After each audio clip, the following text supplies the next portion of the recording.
Welcome, everyone, to Shadow of Truth. And today is Monday, March the 6th, 2015.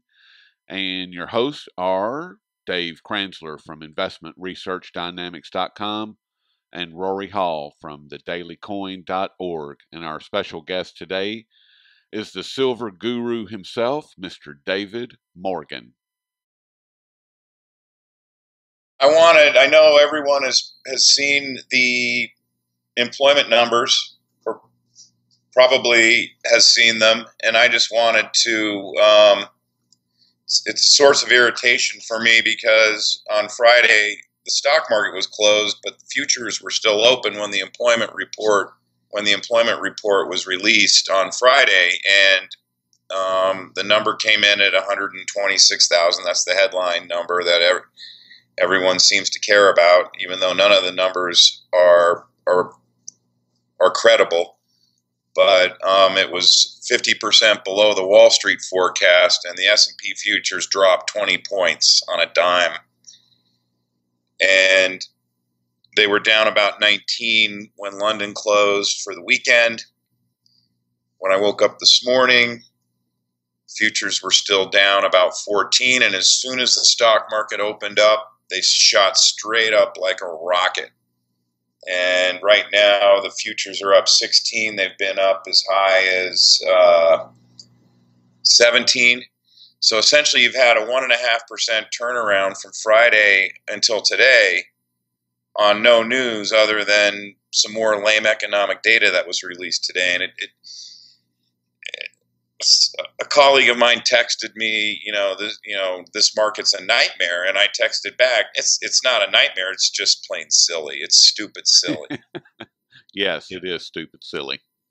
And what I thought was interesting about the employment report is the 126,000 number was based on the establishment survey is the survey which gives us the headline number of 126,000, and the household survey is used to calculate the unemployment rate.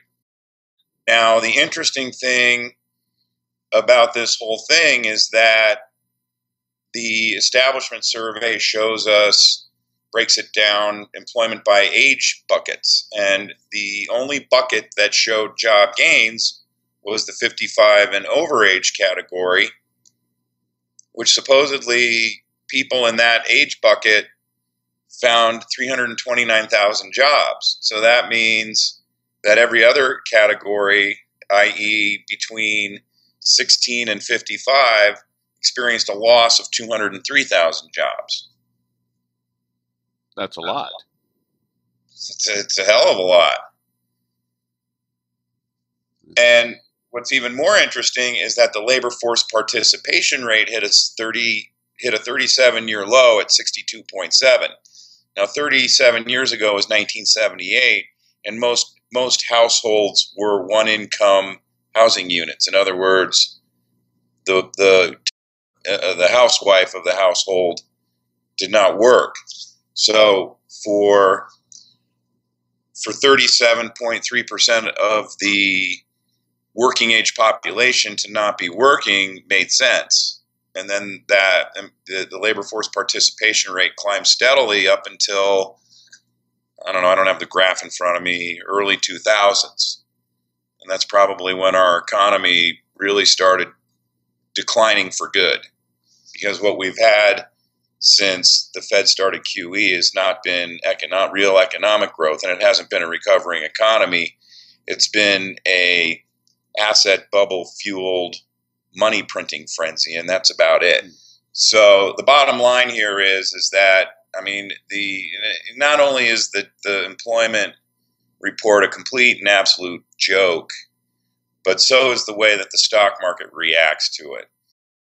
There's a reporter, the business reporter for the New York Post, a guy named John Crudell, and he's about the only one out there who reports truth.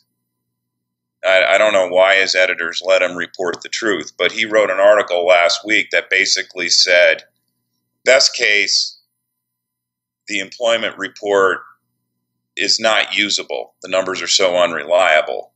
And the worst case is that it's a complete fraud, and he's got some inside contacts who have told him that the Census Bureau, who does the data gathering for the Bureau of Labor Statistics, which publishes the report, an insider had told him that the Census Bureau fudges a lot of their data gathering. So these numbers are a joke. Yeah, they're completely meaningless, and they have been for some time.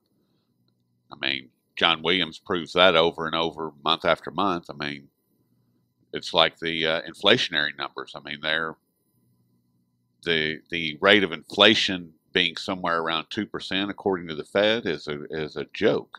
I mean, it's not what I'm experiencing. That's not what you're experiencing. That's not what anybody's experiencing.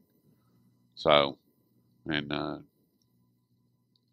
it's gotten to the point to where I almost don't even pay any attention to them, because it's a waste of my time, to be perfectly honest. I mean, it's all a lie and it's all propaganda, and the only thing that it does is trigger the algorithms in the computers that make the S&P respond and react the way that it does. And once again, that's another rigged market. It's been proven. It's not a theory. It's a fact. It's completely rigged, and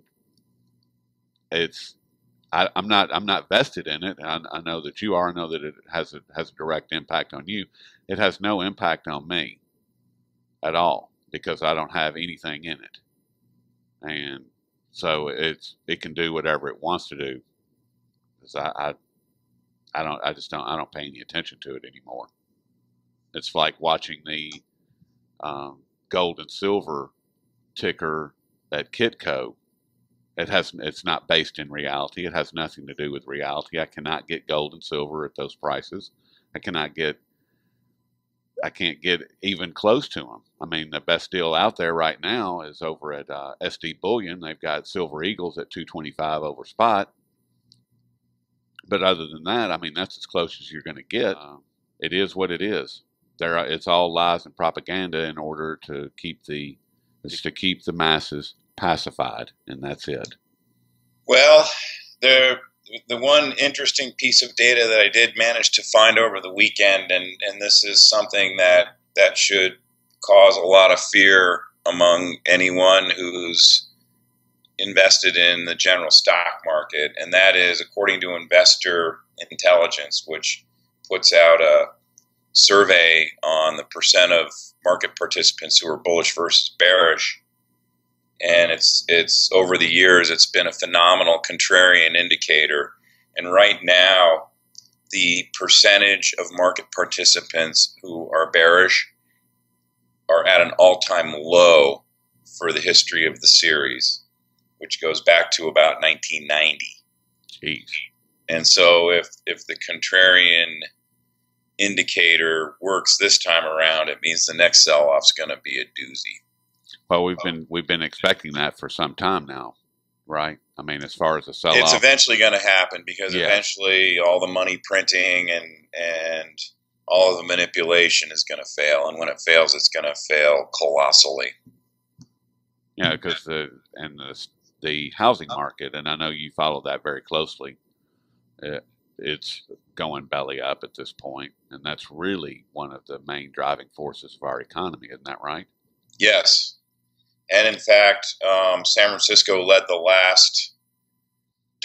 When the housing bubble popped, San Francisco's real estate market turned first. Well, the Case-Shiller report shows that prices are declining, and there's a data service that tracks sales volume by city, and San Francisco, the city, their sales volume for February was down something like 30% year over year. I'm going to write about it later this week. Wow. That's significant. And I just saw another chart, and also high-end New York City real estate is also a bellwether indicator. And the number of high-end new construction listings is up 100% year over year in New York City. So, I mean, the supply is starting to really come on stream, especially at the high end, which I've been writing about in the Denver area for quite some time. The high end listings there's just been an avalanche of them all around the Denver metro area. That doesn't sound very good. No. And we have we're getting ready to bring on the line the silver guru, Mr. David Morgan from the Morgan Report. I guess we should just go ahead and bring him on. What do you think, Dave? I think that's a great idea because I'm really looking forward to hearing what he has to say. I've been looking forward to this. I know you and I are on a couple of the same email chains, but I've been reading your work. I've been doing this sector since probably mid-2001, and I've probably been reading, your work on and off since at least 03 or 04. Oh, great. Well, thank you. Well, I'd like to welcome Mr. David Morgan, the silver guru himself, and he is the author of the Morgan Report. That's a monthly subscription-based report, and he is the co-author of the just released The Silver Manifesto. How are you today, David? Quite well, thank you, Roy. Well, we're certainly glad that you're here, and it's a great time to have you on with everything that's going on in the market or not going on in the market, as the case may be. And I want to throw it over to Dave. What's going on in the silver market right now, and what do you think about it? Well, right now, first of all, what I think about it is we're very undervalued. I think I can make that statement with a lot of fact, not just emotion, and being an extreme silver bull.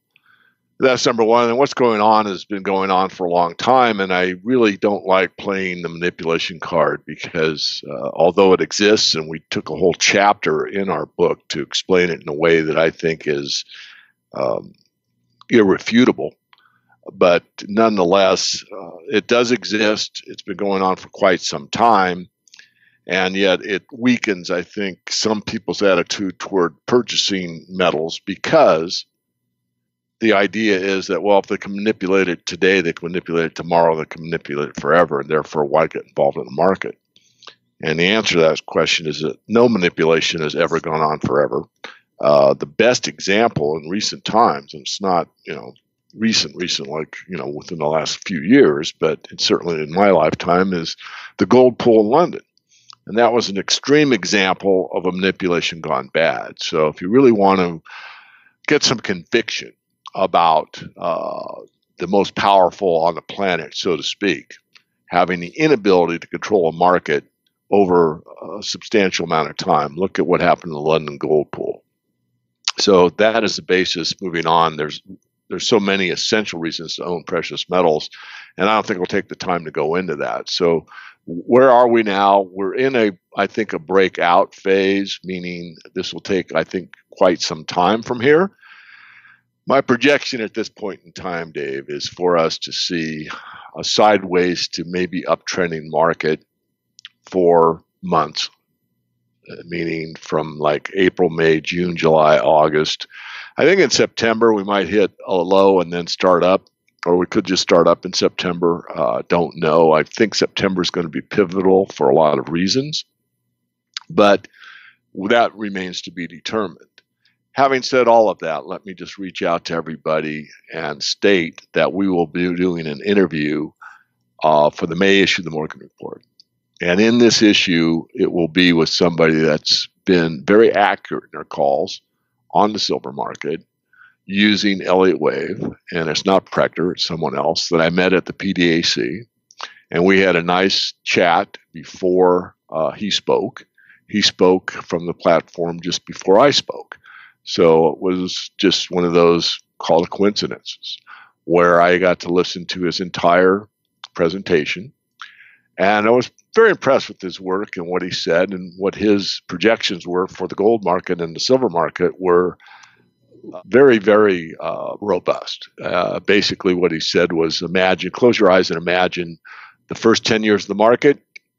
Now close your eyes and imagine the next 10 years. In the next 10 years, I see gold going up tenfold. So let's think about that. 1,200 to 12,000. That's a pretty nice move for a decade. So he went through everything, and he made a couple of references that I had a bit of an issue with. And one was based not on my work. He wasn't attacking me in any way, shape, or form, but it was a made it crystal clear what he had said. In other words, I knew what he meant, but the way he said it wasn't quite what he meant, if that makes any sense. I'm probably off on a tangent here.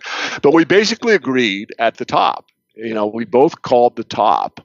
And I think that was important for people in the audience because there were a lot of people there waiting to hear me speak. I was the next one up.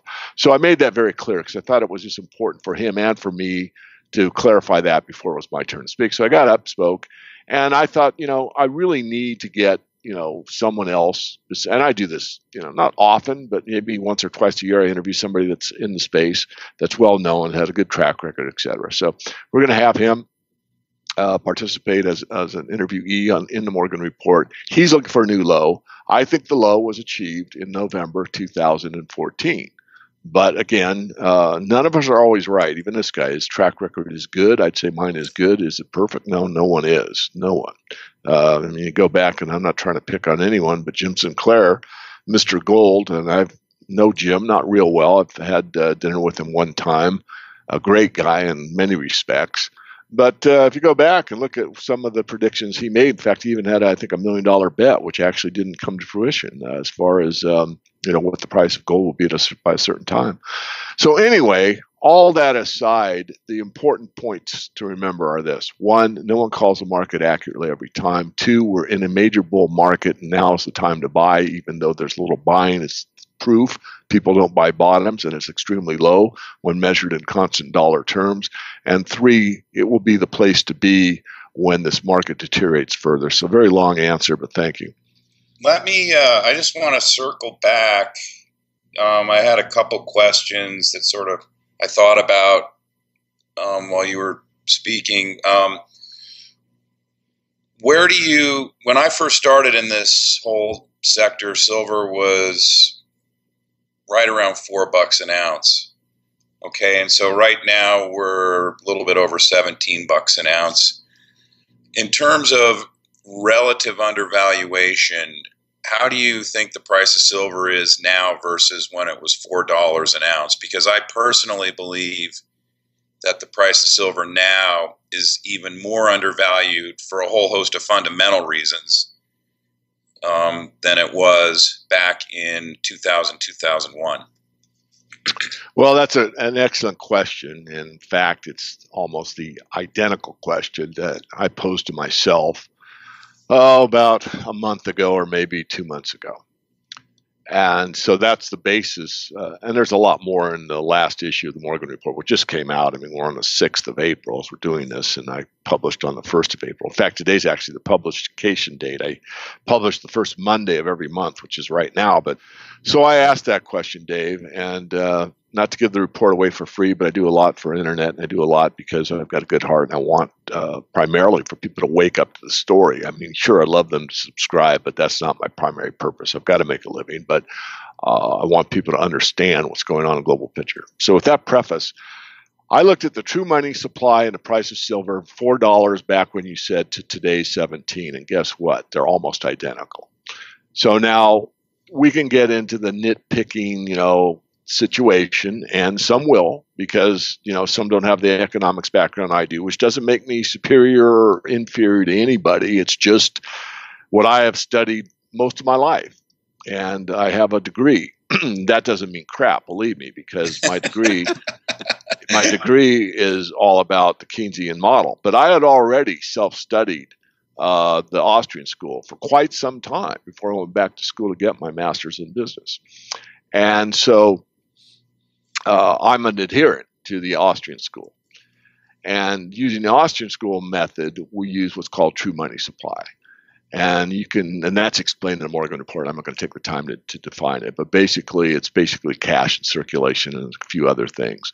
And if you do that math, you'll find that roughly $4 silver back when is 17 today. So it's not more undervalued, as you suggested, but it's equally as undervalued. Now, let's take that one step further, because this is probably the most important thing I'm going to say during this interview. And most people don't know it still. And that is that $4 silver back in the early 2000s was the lowest inflation-adjusted price of silver in all of recorded history. Now, think about that. Think about what I just said. Silver has been money on and off for what, 4,000 years? And we had an opportunity in the early 2000s to buy silver at the lowest price on an inflation-adjusted basis in all of recorded history. Am I making any sense yet? Wow. And yet, who was buying at that time? Me and a few others. Me. Not millionaires. I was. You were. Dave was. Warren Buffett was buying. Billionaire. George Soros, who I'm not very fond of, I'll put that on the record publicly, was buying. Bill Gates was buying. Jim All Rogers. the billionaires were buying at that level, the lowest inflation-adjusted price. Now, let's forward to what I just said. On an inflation-adjusted basis, silver today at around the $17 level, it's more like 16 if you want to nitpick, is equivalent to that $4-ish level, because I did it on an average price for the year. I mean, you can't pick a day. I mean, you could, but I don't want to it's this day and that day. So I did it on an average. And we're basically at the same level. So what I'm saying for everybody, and I want to make it crystal clear, is if you were willing to buy silver today at around the $16 level in US dollar terms, not in Australian dollars, Canadian dollars, or euros, because gold and silver are up in those currencies, you are buying basically at the $5 level or below par, sub $5 level way back 15 years ago. Now, 15 years have gone by. We've had a great deal of monetary inflation in 15 years. So that's where we're at, gentlemen. And I'm glad I asked the question, and I'm glad you asked me on the show, because this is something that may, I hope, give confidence to those that are out there that are on the fence and saying, I need to wait for it to go lower. If you can get it lower, it will be at a new low on an inflation-adjusted price, and I hope you're right. So let me give you a little bit more of my insights, and it's published for free for everybody. I've done this for years. Get on our website, go to silverinvestor.com or silver-investor.com, and sign up for our free email list. And over the next few weeks, for about every 3 days, you'll get the 10 rules of silver investing that I wrote with my heart and soul so many years ago as a benefit to anybody who would be newbie, seasoned investor, or anything in between. I wrote it for the Warren Buffetts to the college kid that's buying his first 10th ounce coin, and everyone in between, on how to invest in this market, not get burned, what to do, how to get a good dealer, and on and on. And those are the 10 rules of silver investing, and get it for free, and especially for people that are out there for the first time, because this will benefit you as far as not getting burned, which does happen occasionally in any investment field, but it does happen in the metals markets. And if I could just digress a moment, because I've been there, but it was years ago, but whenever someone buys silver or gold or both for the first time, they will mail their check or do their wire or whatever they do, and they'll make their payment.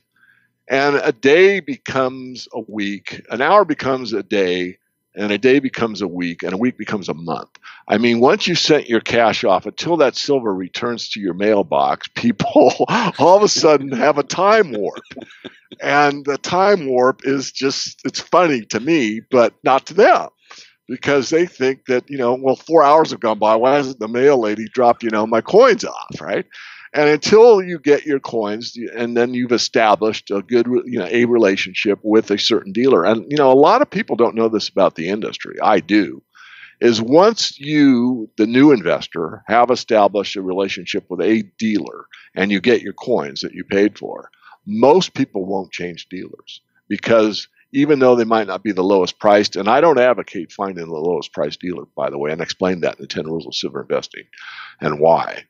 But once they've established a deal, they usually are very loyal to that dealer, because why go outside the box? You've got something, you can trust them. You send in your check, and 8 days later it shows up to your mailbox as an example, and on it goes. So most people don't know that.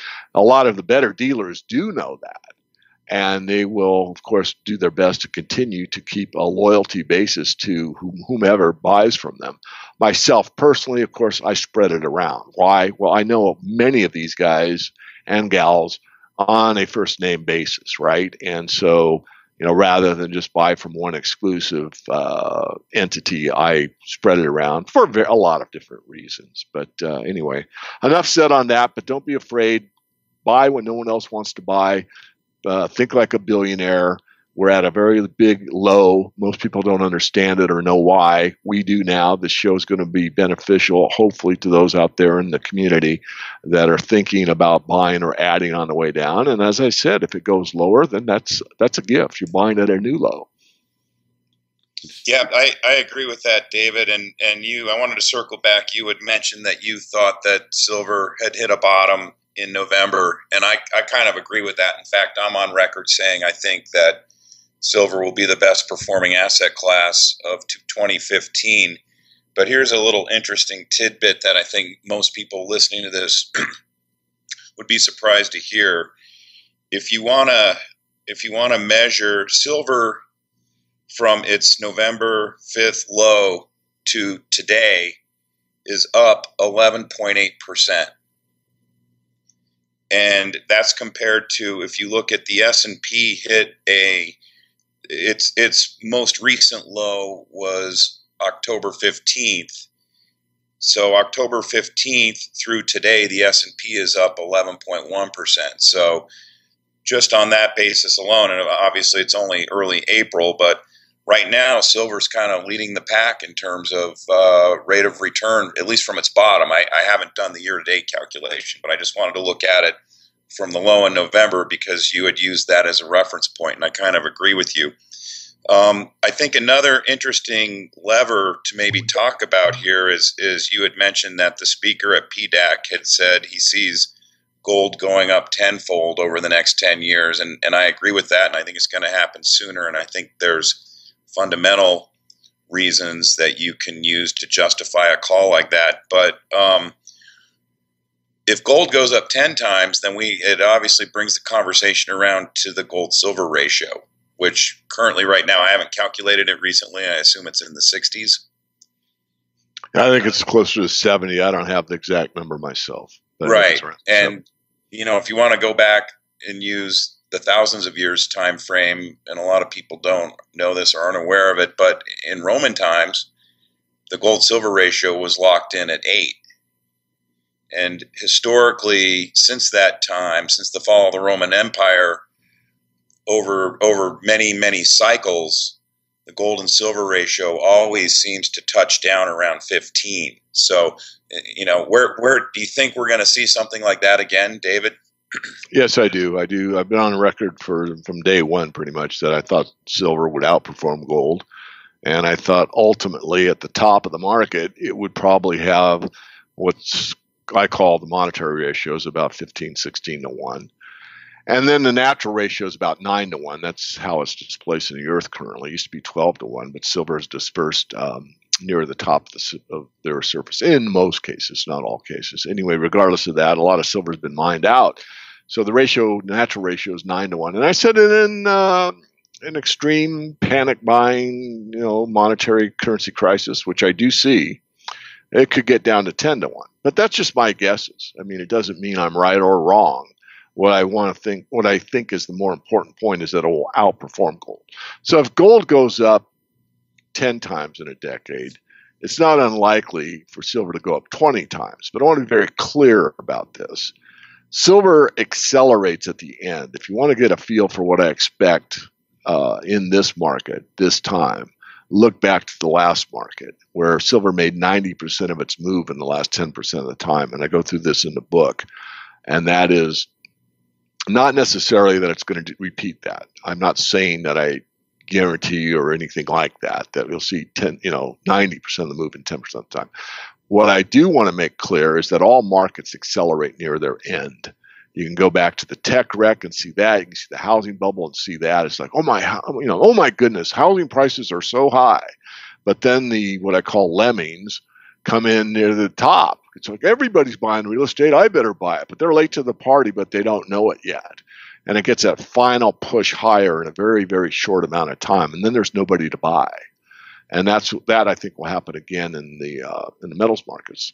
The deal with silver is that it's such a small market, much smaller than gold, and it's much more affordable than gold. So what you'll see this time, I believe, is an acceleration in the silver market. That means silver will outperform gold.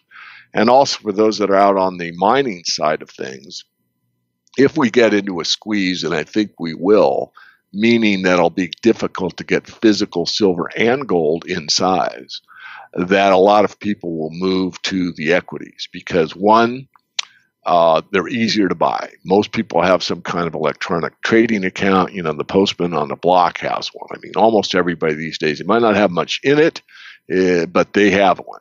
And so it's much easier to go on one of these electronic accounts and press a mouse that says XYZ gold mining or ABC silver mining than it is to go down to the dealer or go to the hassle. So they'll do that.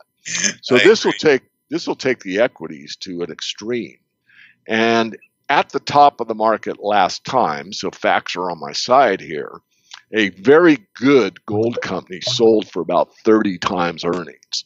But a very good silver company sold at 50 times earnings, which I'll circle right back to the question. Why is that? Well, it's like, why is Pepsi inferior to Coca-Cola? They're both colored sugar water, for crying out loud. They're basically the same product. I'm not saying silver and gold are that identical. They're not. But one's favored over the other. Why? Because the market says so. That's why. So the market last time favored a silver company 50 times earnings and a gold only at 30 times earnings, which is an outperformance of a silver company. Not double, but almost. So that'll give you a flavor for what I'm stating, and I totally believe that's what you'll see again. And with the, I want to stay with the mining for just a minute, and with the price of silver currently below the cost of mining for the primary silver miners, and if copper goes much lower, it's going to begin having an effect on the base metal miners. And both of them are going to start shutting down if they're not, slowing down their operations currently. And where's the silver coming from, David? I mean, which is a question I've been asking for a very long time. Well, first I want to massage a little bit of what you said, Roy, and what you said was past tense, extremely accurate going back, I don't know, a few months ago, maybe 6. But we've had this huge drop in the oil price, and that's a huge cost to miners. I mean, mining is extremely energy intensive. Yes. So as a quick example, if you go to First Majestic, which is on our list, I own it, so let me get that out there for the public domain. They're all in costs. Well, they're around $21, $22 per ounce, all in sustaining costs for First Majestics. We just did it, I think, 3 or 4 weeks ago, and now it's $14.50.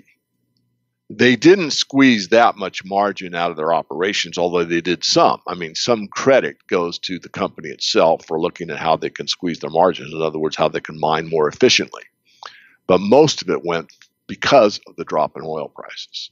So right now, there is not the danger that there was 6 months ago, Roy, as far as mines shutting down due to the cost of mining, because they have been helped a great deal. For how long? I don't know. I mean, exactly. Well, I think a year. I think this oil price thing could last a year, but that's a guess. I'm not that great an oil analyst, although I look at it, harder than most average Americans. I have to. It's part of the mining situation. So back on track. Yes, there could be some curtailment. One that we're doing an update report on is zinc. It's really one of the most unsexy metals out there, but we're going to get close to a zinc shortage here pretty quick. And one of the reasons you get a report like the Morgan report is the world's dynamic. It changes. I mean, the price in these commodities change every day. Perception changes very often. And the other thing is, like the zinc study that we did, I'm going to guess a year ago, which I think we were the first to do it. We even led some of the bank analysts. Nonetheless, the situation is better for zinc now than it was at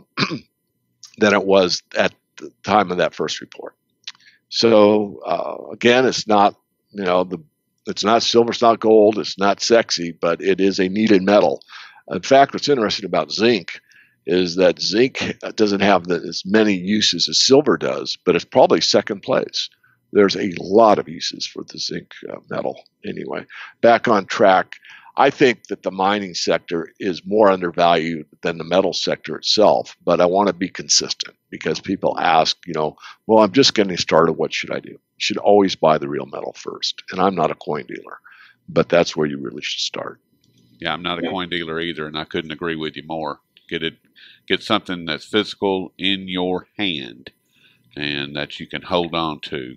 And I wanted to read something from your book, and this is from chapter 5. It's from the Silver Manifesto. And then I'd like for you to comment on it, David. And this is from page 103. And it says, the current inflationary structure of the Federal Reserve and its member banks dictates 3 primary phases of inflation. In this case, we will start with society having deflationary expectations, such as was the case after the 2008 crisis. Note that many think that inflation's only ill effect is causing prices to rise, but just as importantly is perhaps much more sinister in that it causes a redistribution of wealth.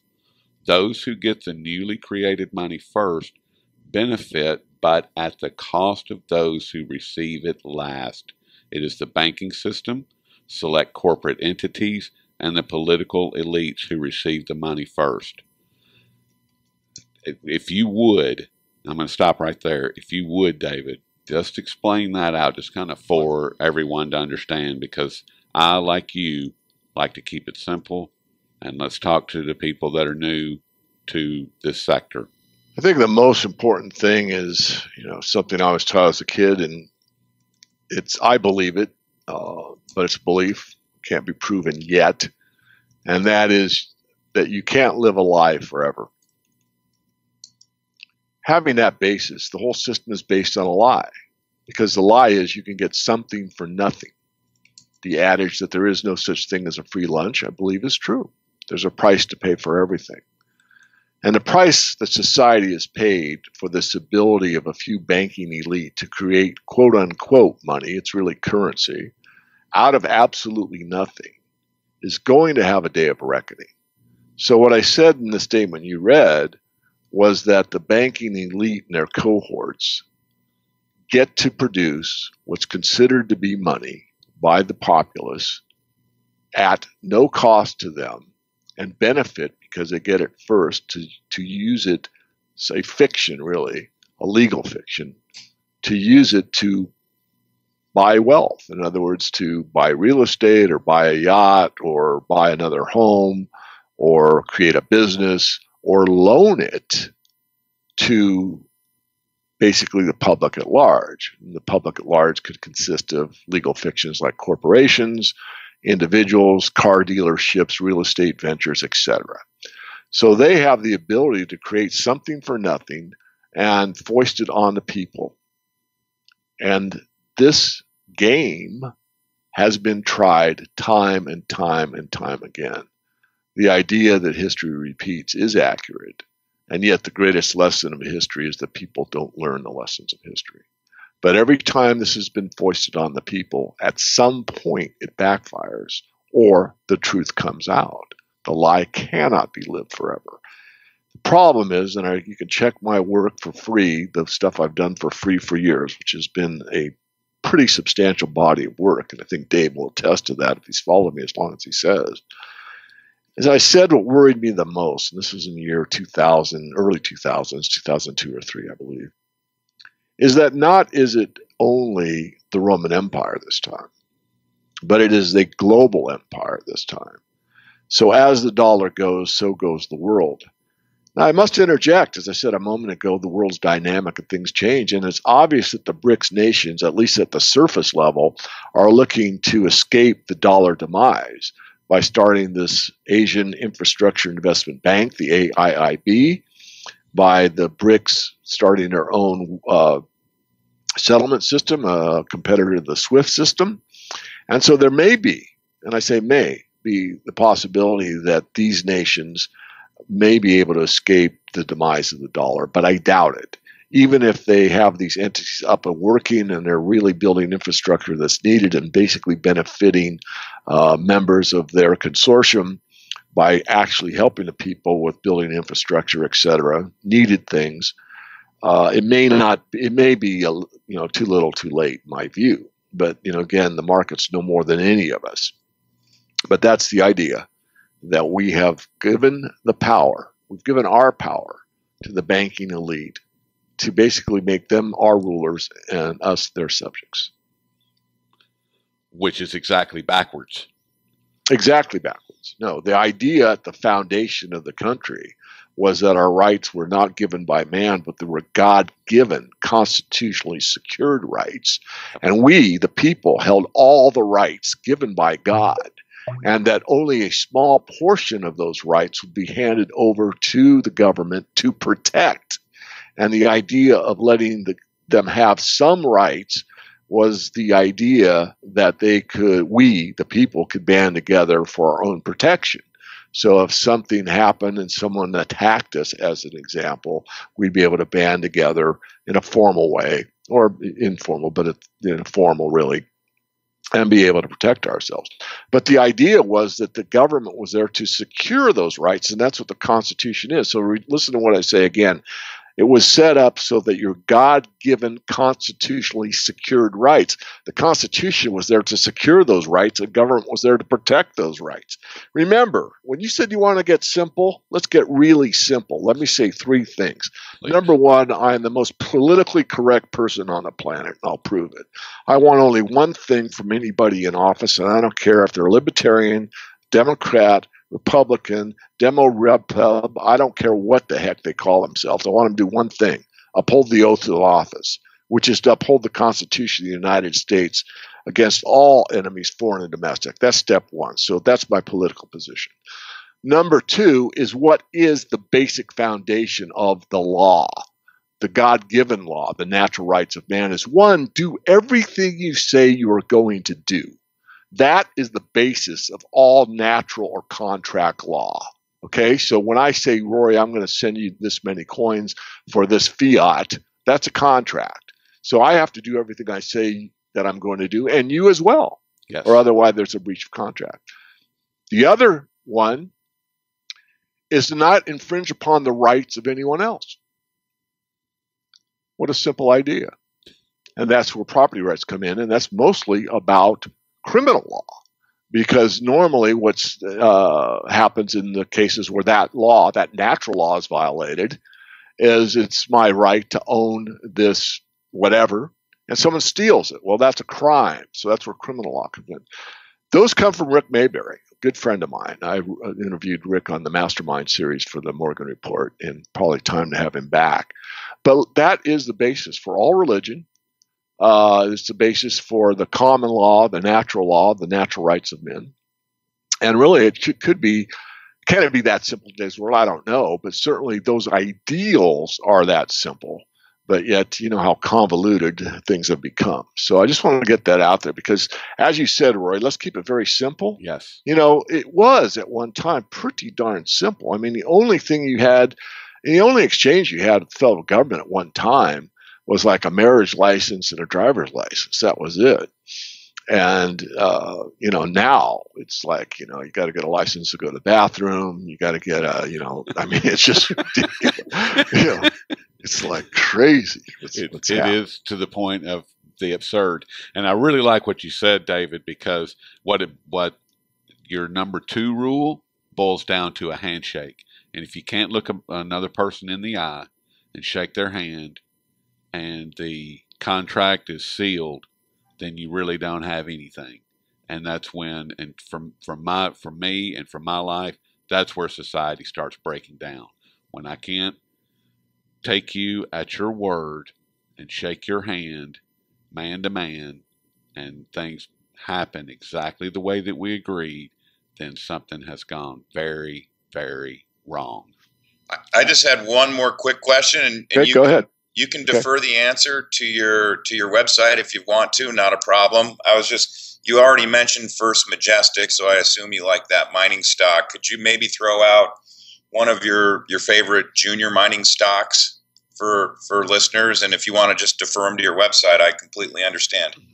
Sure. I'll tell you what we'll do for the listeners of this program if you go to the website and send an email to our support at silver-investor.com, and ask for the zinc report. And this is going to be available in about a month. We'll give you that paid portion of the Morgan report for free. And in that report, there's a company that has been on the Morgan report list for quite some time. So this does a little bit of benefit to me because, one, there's a misperception out there that all we talk about is the silver market or the silver and gold market, which we focus most of our attention on. That's a fact. But we also look at the resource sector in total. We've looked at moly, we've looked at lithium, we've looked at copper, we've looked at zinc, we've looked at copper, we've looked at potash. We've looked at almost everything out there. And that's something that most people don't know about the Morgan report. So this will be an opportunity. So listeners, I'll say it again. Send an email to support at silver-investor.com and put in the subject line, say zinc report. You're going to have to be patient. It's early April, and in early May, the report will be ready. But that will be about half of the Morgan report. For everybody listening to this program, if you send us an email, we will send you that for free. And included in that report, we will let you know which junior mining company we like so well in the zinc space. That's awesome, David. Thank you very much. That's just icing on the cake for this podcast because it's Mr. Kranzler, I would have to say this is one of the better ones. What do you think? Yep, I agree. And David, we really appreciate your time. And this has been an awesome podcast. I look forward to re-listening to it. All right. Well, thank you, gentlemen. I appreciate you allowing me your time and me giving you yours. I think that